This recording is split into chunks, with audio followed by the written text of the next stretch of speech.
merantau telah tersadai, pukat dimuat di dalam jongkong. Adik merantau menjadi pandai, adik berniaga mencari untung. Maka di sinilah kita di kereta ubi pedas Mak Ajah di lorong Haji Nur yang bertempat di Batu Pahat, Johor. Hampir 40 tahun dahulu, sepasang suami isteri yang sudah penat menguruskan kebun dengan menguruskan anak kecil, Mak Ajah telah pun berusaha untuk menjalankan perniagaan dengan menjual kerepek ubi secara kecil-kecilan. Mendapat sambutan daripada menghantar jualan kepada pembeli, akhirnya pembeli datang ke kedai Mak Ajah. Jadi kita dapat lihat dapur rumah inilah yang telah pun menjadi tapak perniagaan pertama Mak Ajah. Awalnya, perniagaan ini hanya diusahakan oleh Mak Ajah dan suaminya dengan menjual kerepek ubi masin dan dihantar ke sekolah, kantin dan kedai-kedai berdekatan. Kemudian, sekitar tahun 2005, Mak Ajah telah pun mendirikan kedai pondok dan jika kita dapat lihat, garisan batu-batu inilah yang telah pun menjadi kenang-kenangan bahawa tertubuhnya kedai pondok Mak Ajah. Setelah mendapat keuntungan yang lebih besar, maka kedai ini telah pun diubah suai sebanyak 2 kali sehingga menjadi kedai yang lebih besar. Dan kedai ini kini menjadi kedai turun-temurun dan diusahakan oleh cucunya, Encik Ari. Mari kita masuk.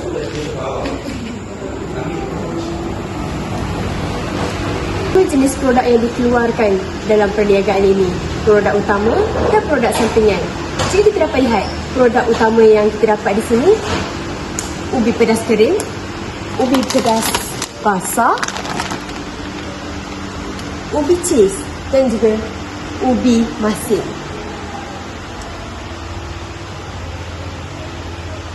Produk-produk sampingan pula terdiri daripada kerepek dan juga kuih muih yang dihantar daripada orang-orang kampung. Produk yang mendapat sambutan hangat adalah seperti ubi kering dan juga ubi basah. Namun, kesemua produk-produk ini tidak pun dijual di premis-premis lain. Kerana apa? Supaya perniagaan ini dapat menjaga hubungan dengan pembekal-pembekal lain yang setia menjadi pembeli tetap di kedai ini. Pun berhadapan dengan pelbagai cabaran besar semasa PKP, namun dengan adanya tapak kedai sendiri, pekerja yang sangat memahami dan juga simpanan wang yang stabil, maka kedai ini masih lagi mampu bertahan sehingga ke hari ini. Dan tahukah anda, perniagaan produk-produk ini telah pun berjaya dijual di luar negara seperti negara Singapura dan Thailand. Akhir sekali, usaha Mak Ajah ini bukanlah sekadar untuk menyara keluarganya semata-mata, malah untuk membantu orang-orang kampung menjana pendapatan mereka. Baiklah, kini kita beralih pula kepada proses pembuatan kerepek ubi, di mana bahan-bahan asas yang penting dan yang perlu ada adalah seperti ubi, minyak, gula dan juga cili. Kesemua bahan-bahan ini diperlukan untuk memastikan kelancaran proses pembuatan kerepek ubi berjalan dengan lancar tanpa mengalami sebarang masalah. Memandangkan pada setengah waktu bekalan ubi di Malaysia tidak mencukupi, maka pengusaha terpaksa untuk mencari dan mengambil bekalan ubi dari negara jiran iaitu Indonesia. Purata kuantiti bahan mentah yang diperlukan dalam tempoh 1 bulan adalah sebanyak 5 sehingga 10 tan, manakala bilangan tersebut akan meningkat sebanyak 25 tan dalam masa 1 bulan menjelang musim perayaan seperti Hari Raya Aidilfitri. Waktu penghasilan kerepek ubi juga akan berjalan pada sebelah pagi sahaja. Pengusaha kilang kerepek ini biasanya akan melalui ejen untuk mendapatkan sumber bahan mentah seperti ubi. Dan ubi yang ditempah juga akan telah siap dikeringkan sebelum sampai kepada pengusaha. Baiklah, mari kita lihat di sini terdapat kerepek yang telah pun dikeringkan. Seterusnya, mari pula kita lihat bagaimana proses pembuatan kerepek ubi berdasarkan langkah demi langkah. Pertama, cili akan dimasukkan ke dalam mesin pengisar sebanyak 4 hingga 5 kilo untuk dikisar secara lumat dan menjadi sambal. Baiklah, setelah cili tadi telah dikisar sehingga lumat, kemudian menjadi sambal, sambal tersebut akan masuk ke dalam mesin ini untuk dijadikan sira separuh masak.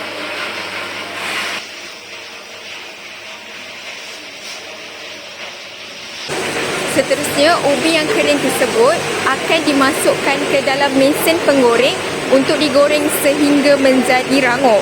Baiklah, di sini kita dapat lihat proses penggorengan yang berlaku di mana ubi tersebut dimasukkan ke dalam ini dan ditunggu sehingga masak.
Baiklah, setelah keripik ubi tersebut telah digoreng sehingga rangup, keripik ubi tersebut akan dimasukkan ke dalam alat peniris untuk mengurangkan minyak yang terdapat dalam keripik ubi tersebut.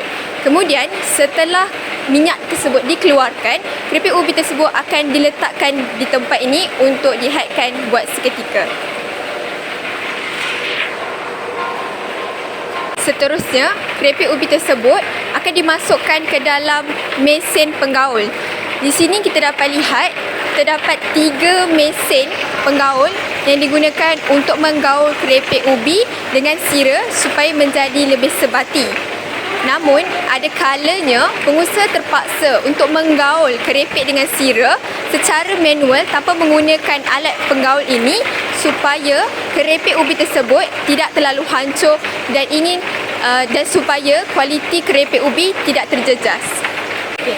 Setelah keripik ubi disaluti dengan sira sehingga sebati, keripik tersebut akan beralih kepada tempat ini.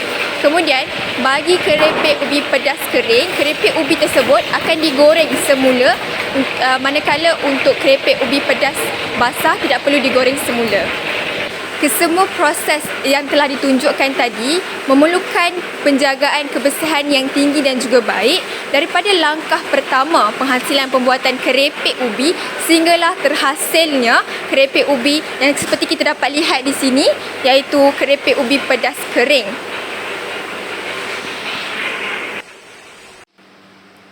Hasil penghasilan keripik ubi tadi dapat menghasilkan 500 kilo dan juga 100 bandel keripik ubi dalam masa 1 hari sahaja.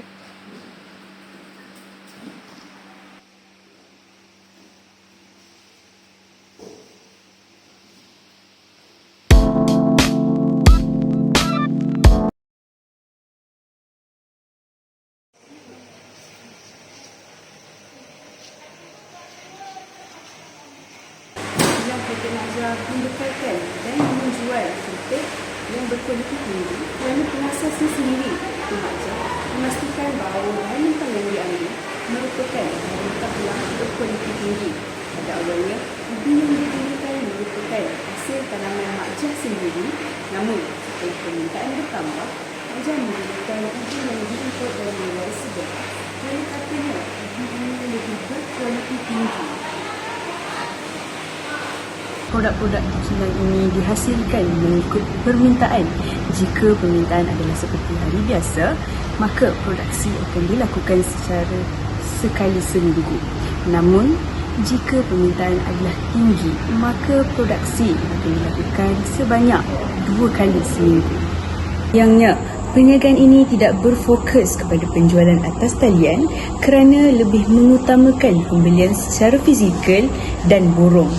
Tetapi pelanggan masih boleh membeli secara atas talian dan menggunakan perkhidmatan COD serta pos yang telah disediakan. Kos pengeluaran dan penghasilan di kilang ini diuruskan 100% oleh pengasasnya sendiri iaitu Mak Jah, dan baru-baru ini dibantu oleh salah seorang anaknya. Ialah kita baru saja pulang daripada kilang kerepek Mak Jah dan kita ada 3 kita ada 3 kerepek untuk dicuba. Jadi kita akan mulakan dengan kerepek ubi pedas kering. Jadi dikatakan bahawa kerepek ini merupakan salah satu bestseller ataupun kerepek yang mendapat permintaan yang sangat tinggi ya dalam kalangan pelanggan.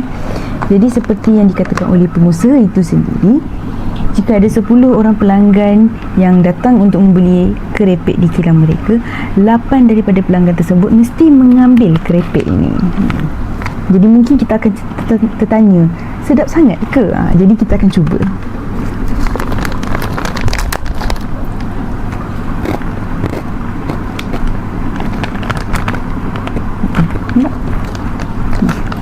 Ya, kerepek ni dia ada sedikit rasa pedas je dan dia ada sedikit masin dia. Tetapi rasa di dalam kerepek ini seimbang. Dia tidak terlampau masin tapi tidak juga terlampau pedas. Jadi dia memang sedap. Jadi kepada mereka yang meminati kerepek yang pedas dan masin, saya sangat sarankan kerepek ini. Jadi kalau per 10 saya akan bagi kerepek ni 9. Baiklah, kita bergerak kepada kerepek yang seterusnya. Ini orang panggil sebagai kerepek zaman kecil. Sebab itulah kalau kita kata ada yang tak rasa kerepek ni masa zaman dulu, mesti ada yang rasa. Mesti rasa. Jadi kita cuba ya.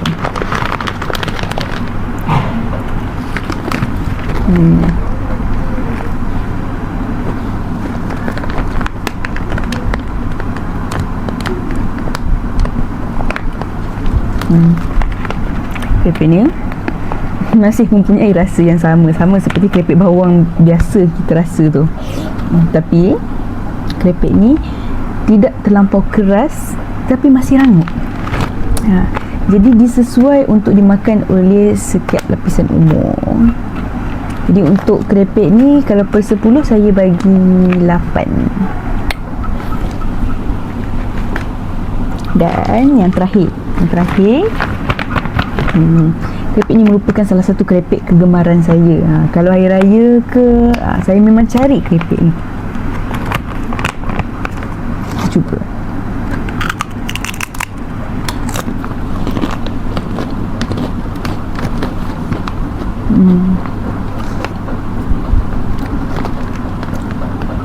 Lah, kalau kerepek ni dia lebih kepada pedas sebab dia kari.